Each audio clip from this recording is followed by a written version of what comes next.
Do our best to bring this home to everybody. And if anybody's got any questions, or if you want to just make any comments while I'm going through this, feel free. I'd like to take a moment to talk briefly about him. For those who do not know him, his resume is impressive. He's got a PhD, he's a doctor of philosophy in human sciences. He has a Master of Arts in Adult Education and a BA in Anthropology. He presently resides in Lincoln, Nebraska. From 2008 to the present, he's the owner of Dr. Lawrence Lee World Coins and Medals in Lincoln, Nebraska.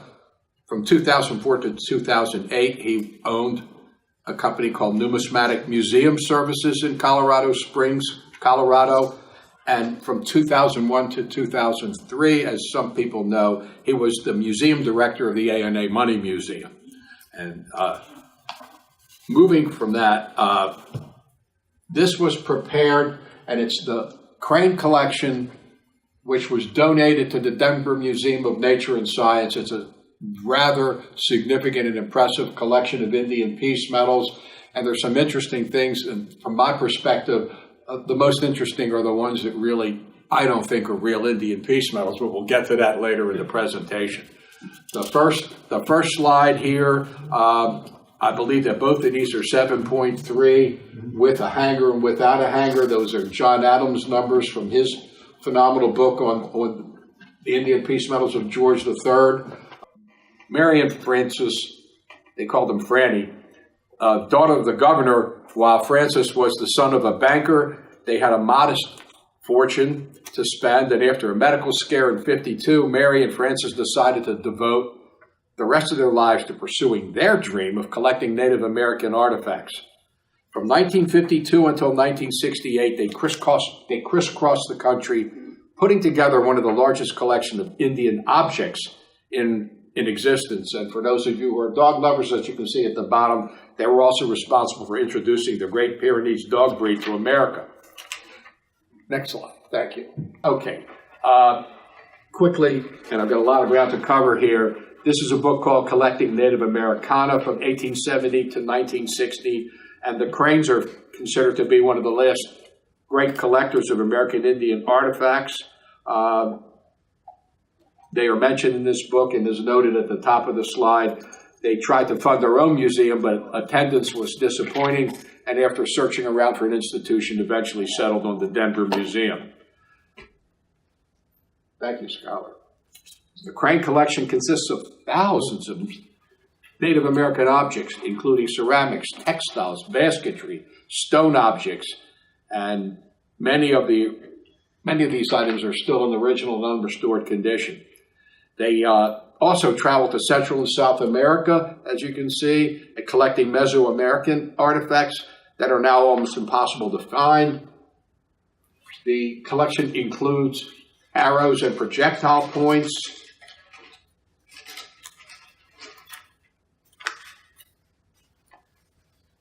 stones that he calls discoidals, which look like,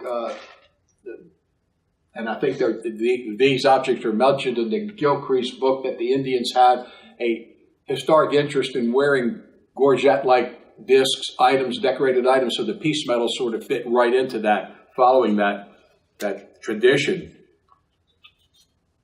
The exact function, Dr. Lee notes, is still being debated. They are found cross-travel from woodlands to southwestern Pueblo to the Pacific Northwest, and their uniformity argues for ceremonial use. They were also called chunky stones, and they may alternately have been part of a game. We don't know. Scholar, thank you. Basketry, and they have quite a collection of that. Ancient equivalent of Tupperware, I think that's funny. Wheelbarrow or suitcase, and they were all individually handmade and are surprisingly durable. The Crane collection contains supreme examples from many cultures. They also encompass textiles, and there's a separate book that was done on Navajo textiles on the Cranes collection. The Denver Museum of Nature and Science, as said previously, in '68, the Cranes donated their collection to the Denver Museum, which is the premier museum of natural history between Chicago and the West Coast. The crane collection is part of the museum's Department of Anthropology, and an entire hall of the museum is devoted to permanently displaying various objects from the crane collection. Behind the scenes, as this next slide indicates, they have a full-time curator, collection manager, and multiple interns and volunteers working on housing, storing each individual item in its custom-made container. Here, there's a photo of collection manager Jeff Flegley, who constructing a mount to hold a Sioux Indian war bonnet, and thousands of dollars were needed to fund this project. The crane collection also contains gorgets. As Dr. Lee notes, they are symbols of prestige, related to a peace medal in some ways, because the natives used shell gorgets prior to meeting Europeans, as I've just alluded to. And of course, the European use of these things were to designate military rank. Now again, this is the slide we saw in the beginning. There are, according to Larry Lee, 180 coins and medals and tokens in the crane collection relating to Native Americans. Not all of these objects are peace medals, of course, but they include fakes, restrikes, and original, but about 160 are related. Dr. Lee included pictures of two of the more prominent dealers that helped put this collection together for the cranes, the late Catherine Bullowa and John J. Ford, and also one of the more prominent Western dealers at the time named Eric Kohlberg. According to Lee, they bought most of their metals from Kohlberg, who had a store in Denver. He included a slide for those of us who know about peace medals. There's Dr. Francis Paul Prucha, who recently passed about a year ago, I think, John? About a year ago or so. He was an extraordinary historian. His book on Indian peace medals is an absolute must for anybody interested in the subject. Dr. Lee correctly notes, and appropriately notes rather, that Prucha was the Dean of American Researchers on Indian peace medals. He passed away in 2015. He was the personal friend of the Cranes, visited them at their home several times, and helped them select many of the medals in their collection. In his book, Dr. Lee notes that in Prucha's book, he noted that the Crane collection was one of the finest institutional collections in the country. The next slide is a couple of very, very worn I call these traders' medals. Some people refer to them as Indian peace medals, and I draw the distinction between those that were issued by a government and those were issued by traders. Under Prucha's tutelage, the Cranes learned that Indian peace medal series did not begin with America, what was practiced by the French, Spanish, and English colonists long before America was an established nation. And the earliest medals are these corroded specimens of George I peace medals issued in 1714. Despite their poor condition, they are scarce enough that most collectors would be proud to own one, even in that condition. I agree. The next slide lands on the area of fantasy, and we had quite a discussion about this. These two medals, we believe, they're obverse only. The obverse, one is a George I, and I think one is George II, but the hanger, which mimics the design on the Happy While United medals, was only done in 1760s by for medals that were issued in this country. Sir William Johnson, and there's a sketch in John Adams' book taken from the William Johnson papers. Sir William Johnson was primarily responsible for the design or the idea for the Happy While United, and likely had a hand in designing the hangers. While we think the hangers, in this instance, the theory that you might think that these 100-year-older medals may have influenced the design, but there's no evidence that the design of those hangers was British. So we think these medals were designed and fabricated to fool collectors. Next, is a 1757 Treaty of Easton, a silver restrike, which is interesting. It's whole, and from the die break, of course, you can see that it is one of the metals struck after the U.S. Mint acquired the dies in 1810. And the quick way to tell the originals from the restrikes is that all the originals are struck on 8 reales and have an engraved fancy edge. None of the restrikes do. They have a plain edge.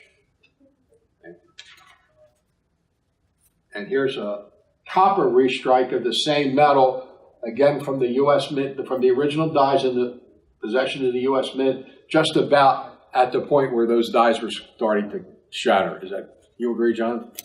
And there are some people who even collect the restrikes showing the progression of that die break. This one came from John Ford. Next, the George and Charlotte medal.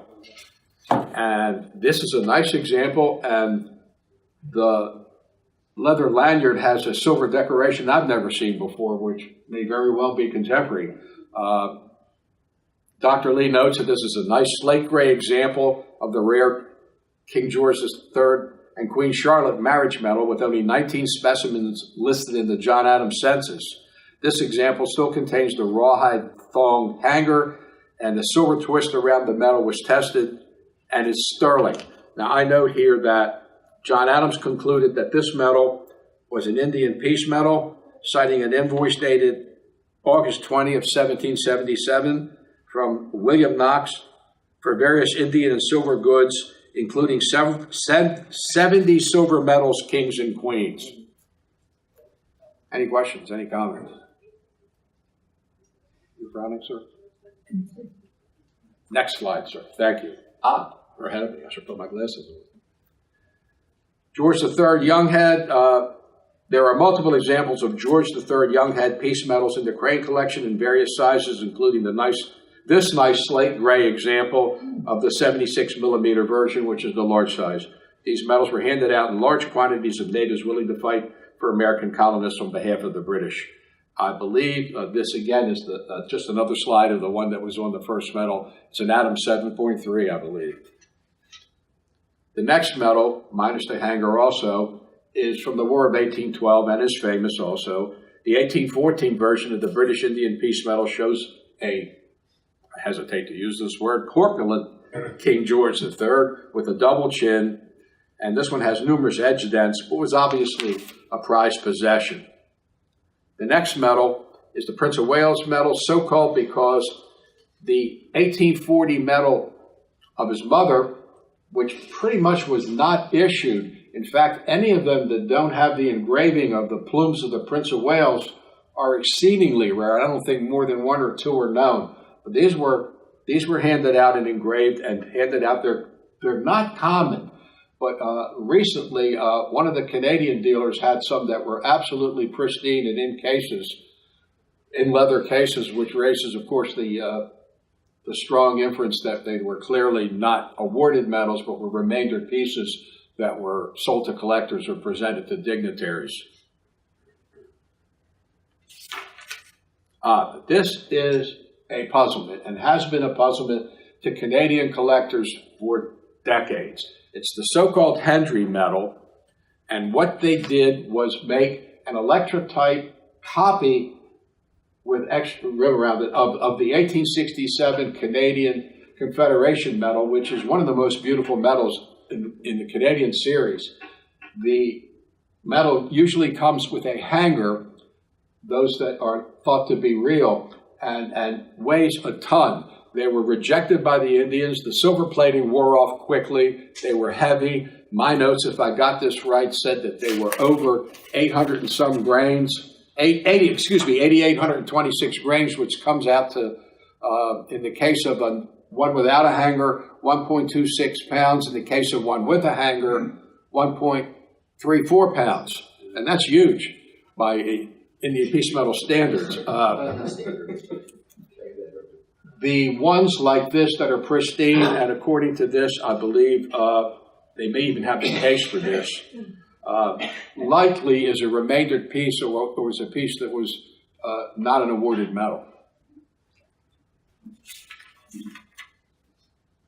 There's a typical Treaty 3, one of the rarest. It is a scarce Treaty 3 presented on the Seine River Reservation in 1873. They purchased this metal from H.B. Roloff of British Columbia, who was their main source for Canadian material. The ribbon's likely not original. I might add that these metals all had a similar design, treaties 1 through 7, and the last digit of the date was punched in. Here's a Treaty 6, in a little bit more banged up shape, clearly another awarded medal. Dr. Lee notes that 118 medals were issued by the Canadian government in 1876, including this one, who was presented to Chief Mitawasi, otherwise known as Big Child, which is what that translates to. I might add that any peace medals that can be identified historically to a native recipient, that's an uncommon situation. It doesn't occur often. Now, here is one. Had I seen this, and if it came up for sale, I would have probably thought, this can't be right. The obverse looks like it's proof-like, which probably meant it was a leftover proof metal, and all the insignia on the back has been ground out, and there's like a groove going all the way around the metal. Well, my thoughts, without the historical information to back up what this might be, it showcases the importance of provenance and the library and having information. And so I went back and got the Canadian sale that this metal came from, and it reveals some very interesting information. This was a medal that was in fact awarded to this chief, and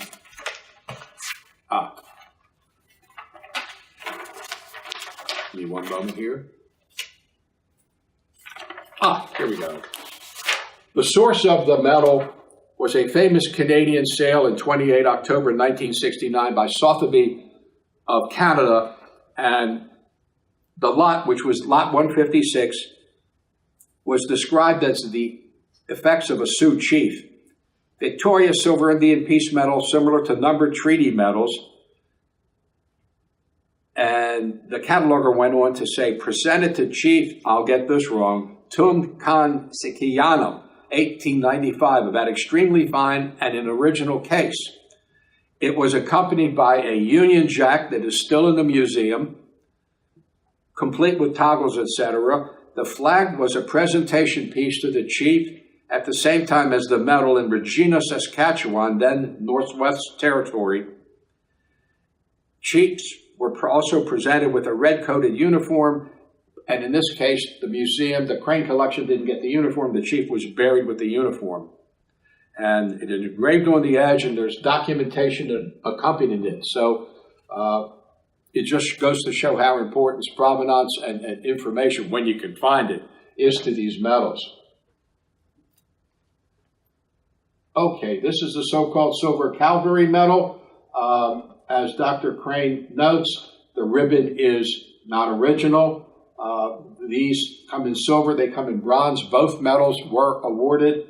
I might add, they also come in medals that do not have any evidence of hangers. Clearly, those were either given to officials or sold to the public. Those are not awarded medals. I have a silver one with an original ribbon.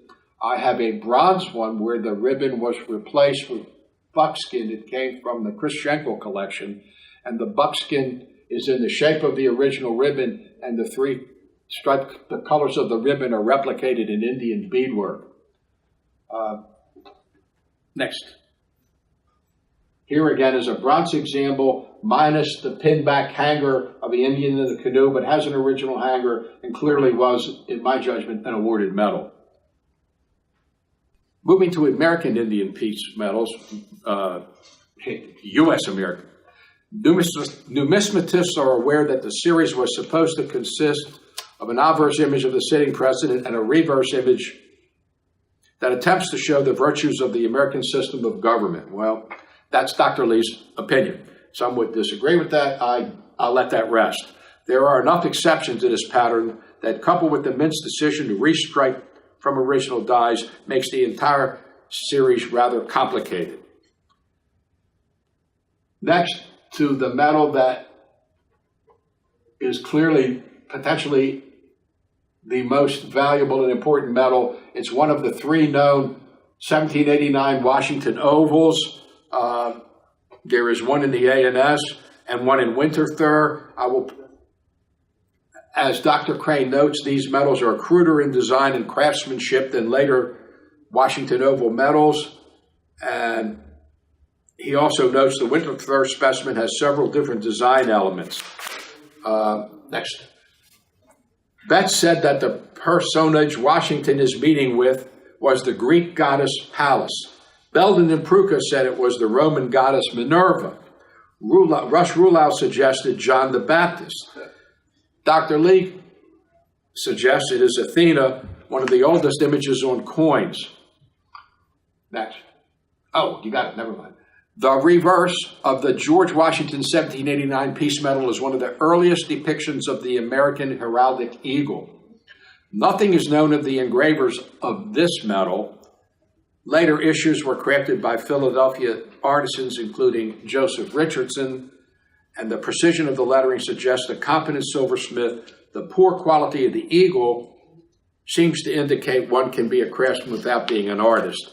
I'll interject and say that the medals that are carry Joseph Richardson's hallmark, and his work is so recognizable it just jumps off the page, and also demonstrates what it took to be a journeyman level master craftsman, silversmith, and engraver at that time. And I mention that because the Washington ovals are one of the most fake medals that you can possibly get in the whole series. And if you doubt me, just go on eBay anytime. There's usually one or two. Next, please. X-ray testing. All problematic metals in the Crane collection were subjected to XRE testing. These metallurgical tests gave exact alloy content of metals, an important clue in determining authenticity. And here they show their Washington oval cooking for 90 seconds in a portable XRE unit. And I don't have here what the results reveal, but work is being done to try to bring some clarity to their metal. And I'm sure he'll be reporting on that in the future. This is one of the bronze seasons medals, clearly an awarded medal. There are three different varieties. They were ordered during the administration of George Washington and delivered after his term in office, and they really weren't used extensively, I think, until Jefferson administration. Both silver and bronze ones were carried during the Lewis and Clark administration, the Lewis and Clark expedition, rather, and were awarded to Native Americans at that time. This example was purchased by the Cranes in 1967 from Catherine Bullowa. Next up is a John Adams, where have I heard that name? The John Adams medal was struck by the Mint many years after the president had died. This silver restrike uses the second reverse. A hole and thong was added after it left the Mint. I don't know about that. That's open to some further thought. The next medal is another prize from the collection.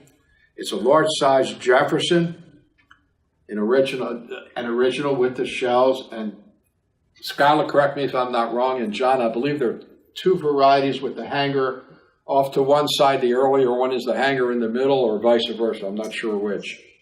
But nevertheless, it's a very, very, very impressive medal. Once again, these were carried by Lewis and Clark. This one was purchased from Catherine Bullowa in 1967. The next is a copper restrike, and we have got, thanks to Dr. Menchel, and you have an opportunity to come up and look at this, we have an absolutely magnificent specimen for all of us to look at. Dr. Lee notes that the copper bronze medals were restruck for collectors from 1840 to the 1890s.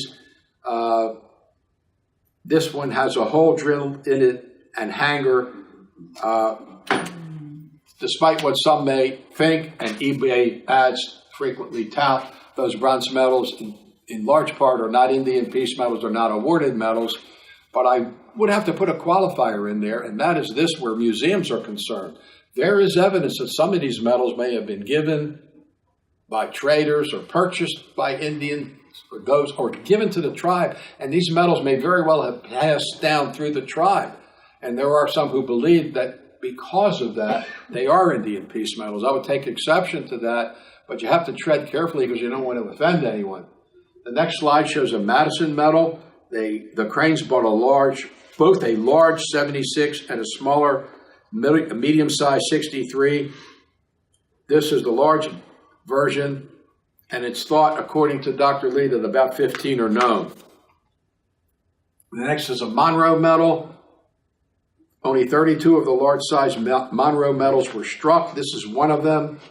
There were none in the Ford sale, only smaller sizes. If anybody else got any questions, I brought forward if we need it. The next is the Andy Jackson medal, purchased from Catherine Bullowa in 1967. That was a good year. For $500, I'm sure most Indian peace medal collectors would be delighted to belly up to the bar at that level today. Only 87 of this large size are thought to have been minted, and I might add that who knows if it's original, but what's left of the hanger certainly looks impressive.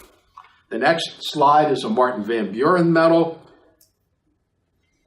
The Crane collection contains two of the large-size Van Buren medals, one purchased from Eric Kohlberg for $350, and this one from Catherine Bullowa for $400.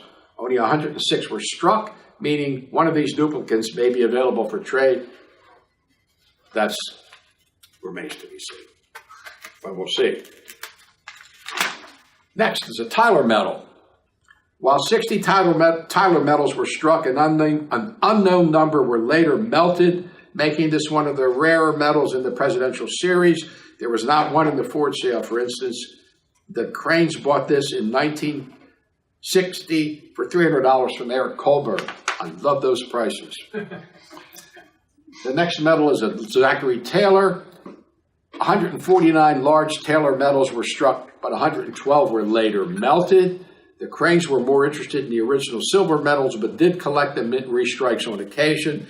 And as he notes, this copper one needs some conservation.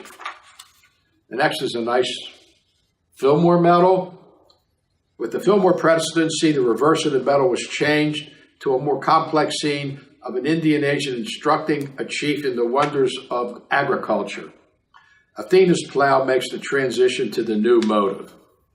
Franklin Pierce is the next medal up, 150 of the second size Pierce. The mint struck 150 of the second size Pierce medals, but later melted 22 of them. This is one of the few instances where the Cranes settled for a smaller 63 millimeter medal, preferring instead the larger 76 millimeter when possible. Most collectors in this series will readily tell you that the rarest sizes generally are the smaller medals.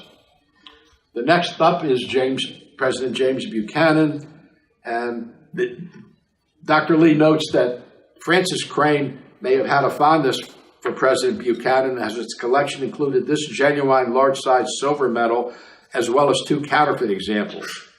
Additionally, he owned a 63 silver and bronze restrike as well. I don't have photos of the counterfeits, but that might be interesting. The next medal is Abraham Lincoln, a famous Indian peace medal and loved by all. A new low in American iconography was reached with the Lincoln reverse, according to Dr. Lee, where the imagery shows one Native American scalping another.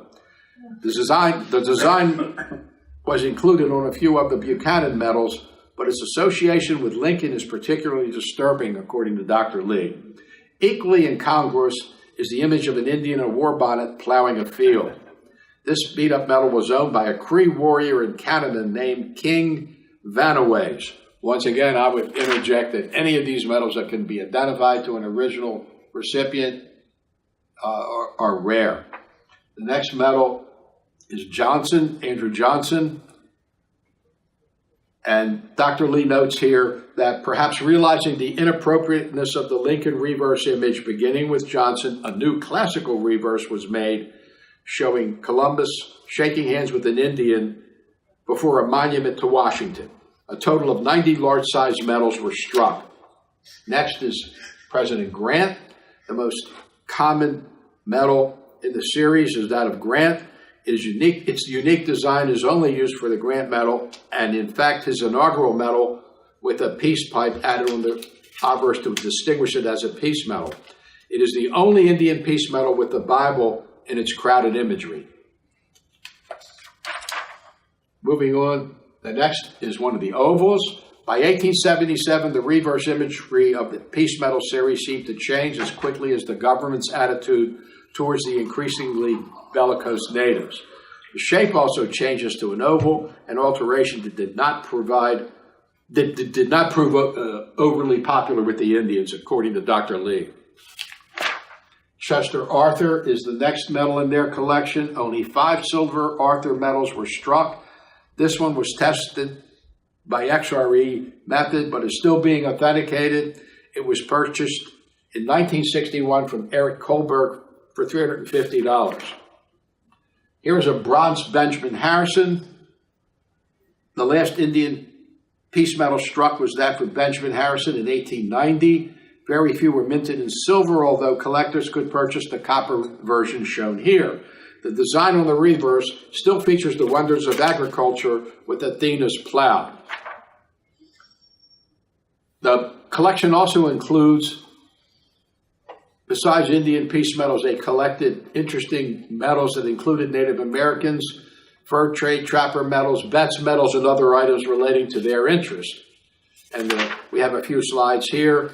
A 1782 Betts 602 in silver, scarcer in silver as Dr. Lee notes. Here's a French Colonial medal from 1666. French Colonial medal commemorates the expulsion of the British from the island of St. Christopher. And he notes here the incorrect Roman numeral X with 5 ones after it for Louis XIV. Again, the Americas are depicted as an Indian princess. This is Betts 42.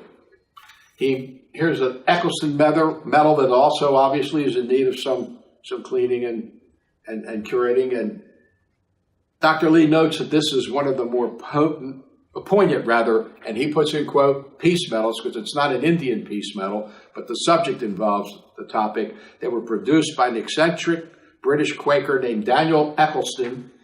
The piece seems to be a satire on the right of colonists to take Indian territory. The first line of the reverse showing a downcast Indian begins, "This land was ours."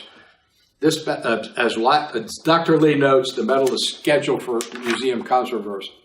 Not controversy, but conservation, excuse me. Neil, do you want to weigh in with any comments on that? On the Eccleston medal? Yeah. I actually think it was more an admonition to people of how easily freedom was lost. That's it. Excellent. Now, this is one of the very rare 1843 fur trade medals. I might add, I am working on a paper. I promise you it will be published on fur trade, on these fur trade medals. This one features the obverse of Pierre Chouteau. They also come with Washington and Van Buren.